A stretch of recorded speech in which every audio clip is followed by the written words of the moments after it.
We saw someone slowly walk in. He must have had a key to unlock the gate that was previously locked.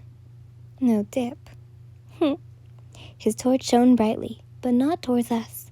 Yet, I whipped my head to Midoriya on instinct and pulled him under the water to stay unseen. His eyes were clamped shut but slowly reopened when we were finally submerged. He looked at me in panic. I wasn't sure if it was from getting caught being in places we shouldn't, at the time of course, or he couldn't breathe. Probably both. I immediately looked up and tried to pull oxygen down into the water through large bubbles. This worked, and I directed them over to Midoriya, and he swiftly inhaled the air from them before holding his breath yet again. Same with me. We waited and waited, a few more seconds, until we saw any light disappear from above the water, and slowly our heads rose above the water to see we were alone yet again. We almost got caught, Midoriya began, and I accidentally cut him off with obvious loud laughter. He looked at me confused. That was so sly of us. He was so stupid not to see us. I burst out into laughing again, him slowly following and letting out some chuckles as well. Maybe we should go now, just in case that guy comes back, Midoriya suggested, still worried, clearly written all over his face. And, well, movements. Agreed. Let's get out of here, I said as Midoriya pulled himself out of the pool, and I tried to do the same but struggled. I felt embarrassment creeping up my face.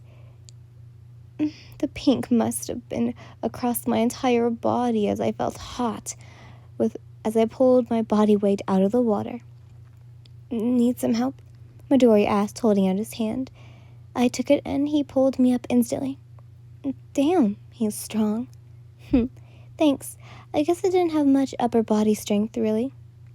I kinda just depend on my quirk all the time instead, I said nervously before making our way over towards our towels and wrapping it around myself with my sewed clothes. He smiled and didn't judge me. Instead, he followed suit and did the same before we began to make our way over to the fence yet again. Walking side by side with Izuku Midoriya in the dark wasn't on my bucket list, that was for sure, but it seemed like it should have always been. He was such a friendly person once you got to know him deep down. He had courage. I just knew it. I guess he just didn't like to come out of his shell very often. As we walked in silence, we just watched the sleeping neighborhood with all of its lights had gone out, just the lampposts. It was nice. Even the chill from the wind was surprisingly nice as well. When we approached his apartment house, I looked over to him, and he was looking at me. Thanks, he finally spoke, managing all to say, but I looked up from the ground as he walked into the lobby, and my eyes trailed up to his face with confusion. What do you mean? For tonight, he finished. If I'm being honest, that was actually pretty fun. A smile crept onto his face as he looked down at the ground. Same by me. I should be thanking you too. It was fun because I had a friend with me. I smiled as I saw his face dust pink from corner to my eye. I must have looked the same though. But when we reached his apartment, we slowly crept in, feeling grateful that his mother was still asleep. I crawled back into bed, still slightly damp, but I felt my eyelids grow heavy as I rested my head on the pillow. What happened to an all-nighter? I heard Midoriya giggle playfully with a smirk. Too tired, I groaned out, flipping onto my stomach, letting sleep eat me whole. I mean, it was 3 a.m. As I fell slowly asleep, I quickly muttered out, "Good night," even though it was technically morning. It was so strange how Midori and I have only been friends for a few weeks, and it's felt like longer than anything, like we were born at the hip. But the most important part is that We're friends, though, and I deeply am grateful for that. Izuku's POV. I saw her doze off into slumber as I said goodnight back to her. I looked down at her and saw that the sheets were starting to get soaked as she shook. Her clothes were still wet from swimming. I quickly got up and grabbed her a soft blanket that my mother brought for me when I was younger. It had patterns of all kinds of pro heroes on it.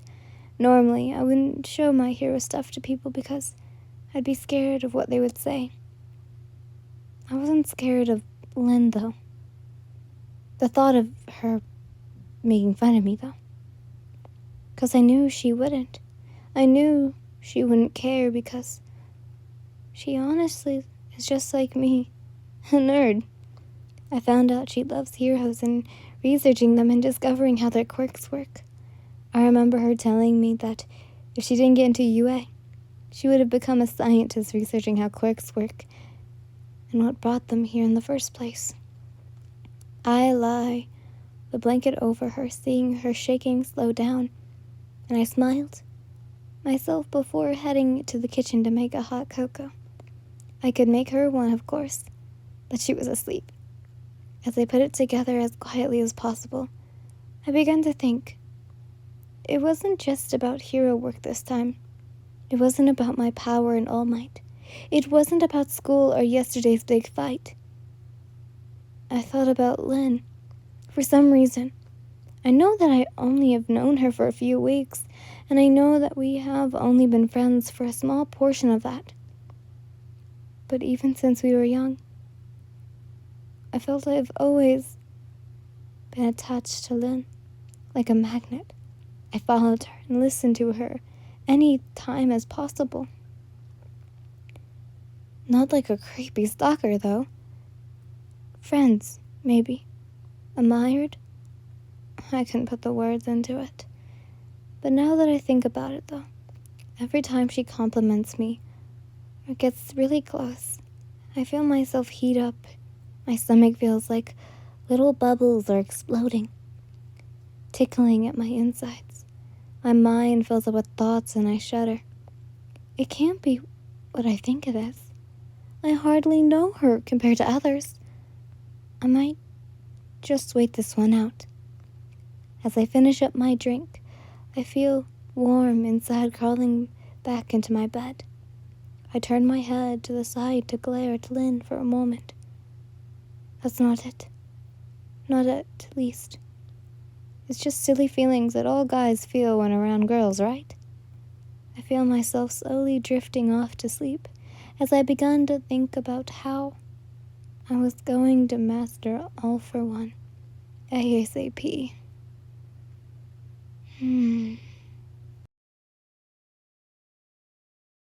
Hello everyone, so I would like to explain why I didn't really post last week. Just to let you know, this is a pre-recorded thing because, well, just this episode, and, well, also the Demon Slayer one, but who cares? But basically, the reason why I was gone during that week was because of some family issues that, it wasn't severe, but it was poor, I guess.